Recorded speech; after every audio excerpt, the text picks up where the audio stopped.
All right, what's going on, everybody? So, working on the RX7 again, kind of give you some background on this vehicle. I purchased this car about 2 years ago from a gentleman in Vegas. It's been sitting at his house. He bought it from the previous owner, and the previous owner kind of went through the car, repainted everything, got it looking nice and good. The guy I bought it from, he dynoed it, enjoyed it for a little bit, and wanted to get rid of the rat nest. So he disconnected the upper intake manifold, and that's about as far as he got with the job.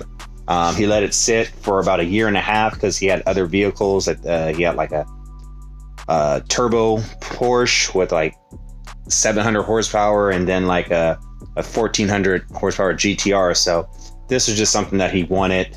He had it, but it kind of went to the sidelines. After sitting for a while, he tried to crank it over, and it was just seized. So when we cracked open the motor, we noticed that a lot of moisture had gotten inside. So it just killed the motor. So I had the motor rebuilt over at Garagelife. DK rebuilt this for me, I want to say about a year and a half ago. When he did the rebuild, we got the rotors side clearanced, 3mm apex seals, upgraded the studs, or the torsion studs, I don't know, the bolts that hold this motor together. We went with the ones from TurboSource. Also upgraded to a TurboSource or Turblown exhaust manifold, and then I went with the EFR. Okay. Not an EFR, sorry. A Borgwarner SXE 362 turbo. So my goal with this car was just to have a nice, reliable car that's just 300 horsepower. That turbo is more than capable of doing it. The ignition system upgraded is more than capable of doing it. The upgrades I did is a little over the top, but for now I'm just looking for 300 horsepower. If I want to go crazy, I got that beast over there, you know, the 1000 horsepower Z, that I can go toy around in and break stuff on that. Don't need multiple broken cars. So that's where we're at with that, or that's kind of like the background of this, the state of this car. And I'll throw some photos in there that kind of show how it looked prior to me getting it.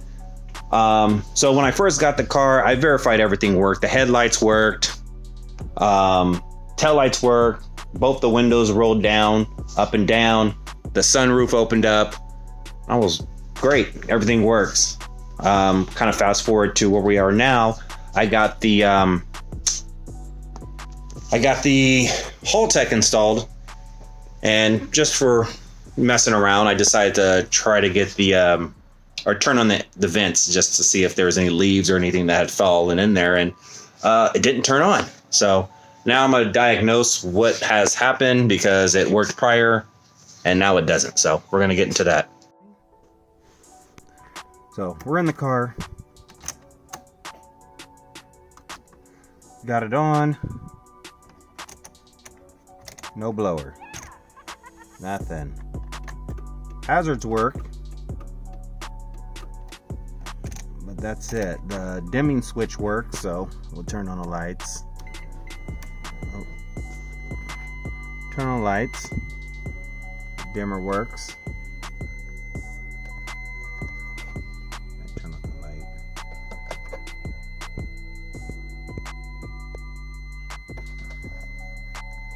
Dimmer's working, so that works, but the fans don't work.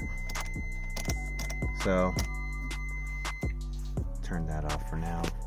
But yeah, so got the multimeter ready. Gonna start checking some voltage. One thing that I did notice when I was seeing if anything was disconnected, I started taking apart the hood on the cluster, is these wires. So on this side of the rotary dial for the fan speed, the wires are red and yellow and black, but on the harness side, if you can see that, where it's red on the rotary side, the harness side, the body harness side, is black. So I'm gonna just check to see if there's any voltage coming out of through here. If there's voltage coming out, then I know it's probably something wrong with this switch. If there's not any voltage, then I'll see if it has something to do with the wiring down there, and maybe somehow it got messed up or something's not seated properly. So we'll take a look into that, but I just want to check to see if the voltage is coming through on this side. All right, I got the harness disconnected. We're going to turn on the multimeter. We got a nice little ground right there. Got it so it'll make a noise when we touch anything. So first thing I want to do is check to see if this side that I think is ground. This bottom left is ground. So it is ground, and that's the one that hooks up to red. So, all right. Now let's turn the power on and move this over to voltage and see if this opposite side gives us any power or any of the connectors, because I'm not sure how this wiring is on this.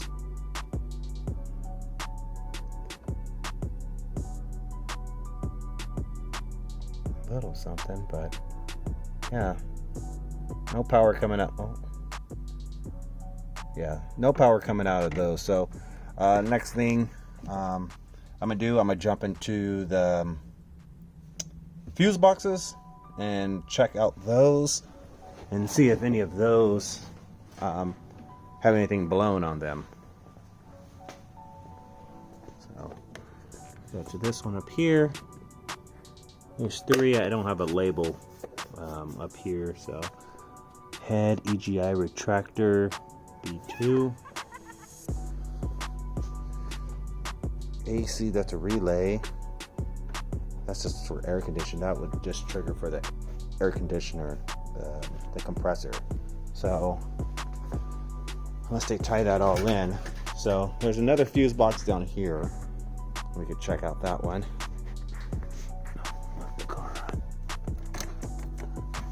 We'll check out that one down here. Now we'll check the fuse box on the kick panel. This is cut off. Oh, there we go. Okay, so we got rear. Let's go with this. Got rear wiper, hazard, room, engine, cigar, wiper, meter, power window or tail lights, door lock, stop, sunroof, fuel pump, airbag. So, what the hell?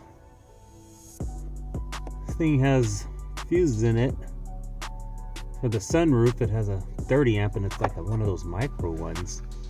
And then, or it has a 25, it's supposed to be blank. So let me go get some pliers so I can pull these out.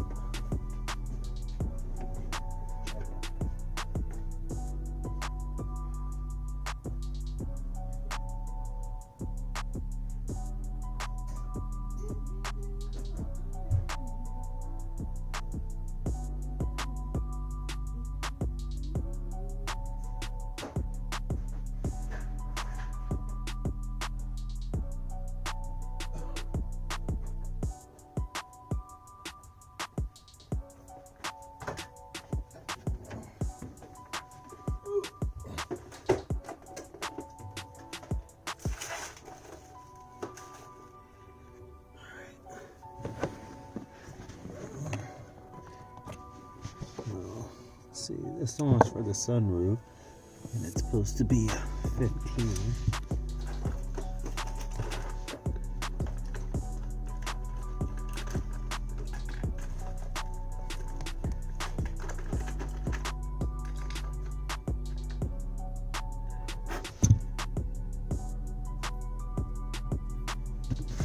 Okay, so I'm gonna grab the multimeter, stick it on. Beepity beep. Make sure these all work. Okay.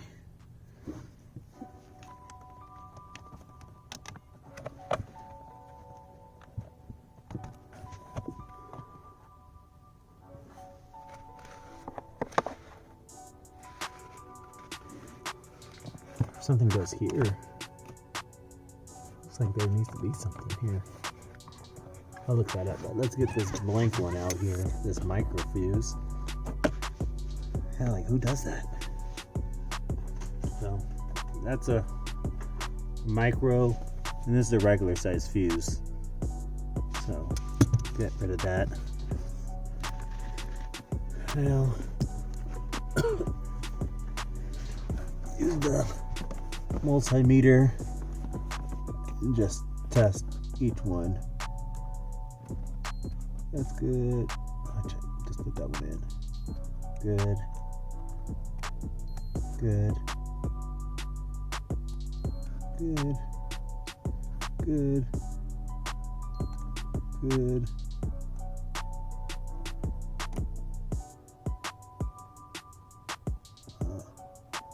That one's not beeping. What's that one? That is for the tail lights. Looks good.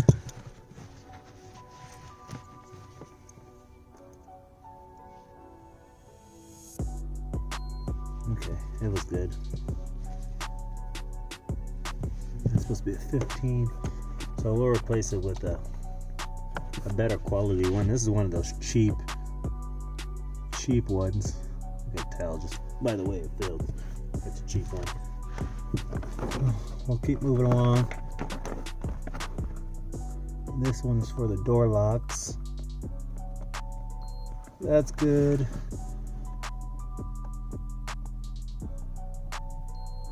Good. Good. Good. Good. Nothing. And that one's for a rear wiper. And this car doesn't have a rear wiper, but let's just replace it anyway. So, not sure if you guys see that. That one's blown. So that's for the rear wiper. 15 amp. Replace it. Should I get a good one? Okay. Put that in there. So we replaced a few bad fuses. So we replaced the tail light one, rear wiper. The sunroof one was just for, it was just a micro fuse with too many amps. Get right there, mister. Okay. Hey! So it's just a fuse. And it sounds like there's a leaf.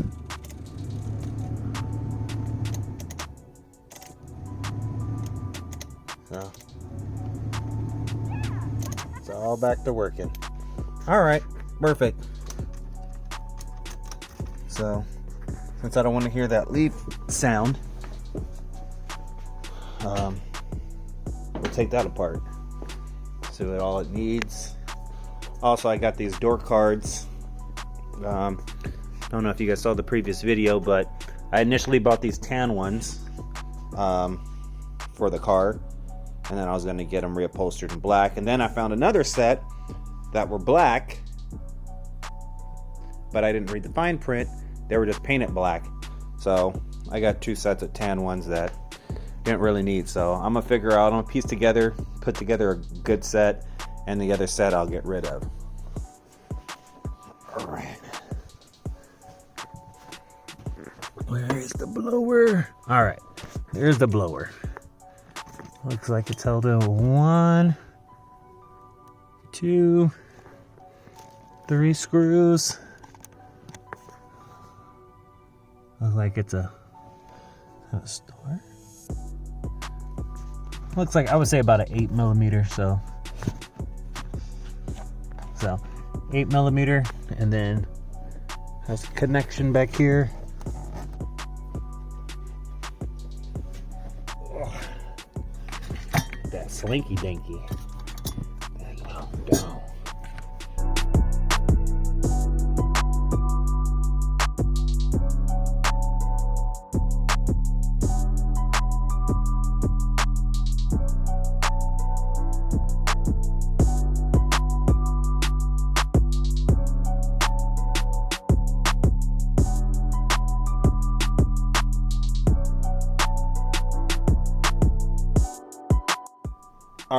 So forgot to hit the record button, but I cleaned this off. So I took this, I guess the fan blades, I took this off, the blower blades. What's this, a clip here, and there's a little tang right there that you gotta pick back. And then since it was just so old, I got a heat gun, kind of warmed it up a little bit so the plastic's a little bit more malleable. And then used a flathead screwdriver like so, and got it flat or flush. Actually, I think I used this side first, smacked it down to get it flush, and then I just tipped it upside down. Let's see if I can to show how I did this. Upside down, held the fan blade, and just like this, and just not gonna work if I actually hit it. But yeah, grabbed it by the fan blade like this and just smacked it down a couple times, and it just went through. Was able to pry it out, and then took it into the sink. And we have these for straws, cleaning straws. This is made by Dawn. I don't know if it's going to show up, but Dawn. Same people, you know, laundry or dishwashing detergent. And I just went in here and just cleaned up all these blades, just one by one, just like this. Went to the next one, spent about 2 seconds on each one, did it, wiped it down, and so I'll put it all back together. Smells better, so we'll throw it back inside the car, and let's turn this light back on. And one of the handy tools, I don't know if you guys saw it when I was taking out the stereo system in the G-Wagon, but it's these like this little flex with a angle on it, so they get into those hard to reach spots. So this thing is great. I think I got this from Harbor Freight, and it was like 15 bucks. So I recommend getting one of those for some of these tight spots.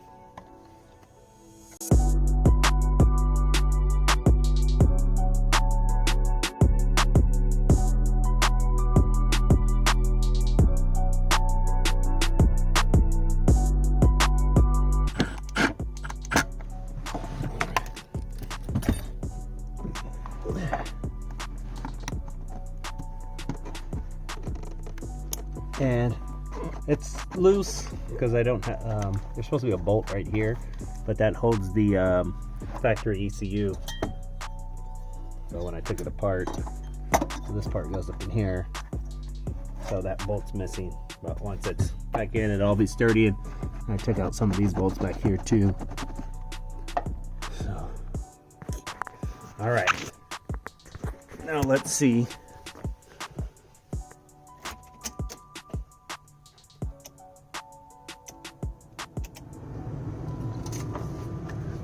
There was another leaf in there. Hard to get sucked in.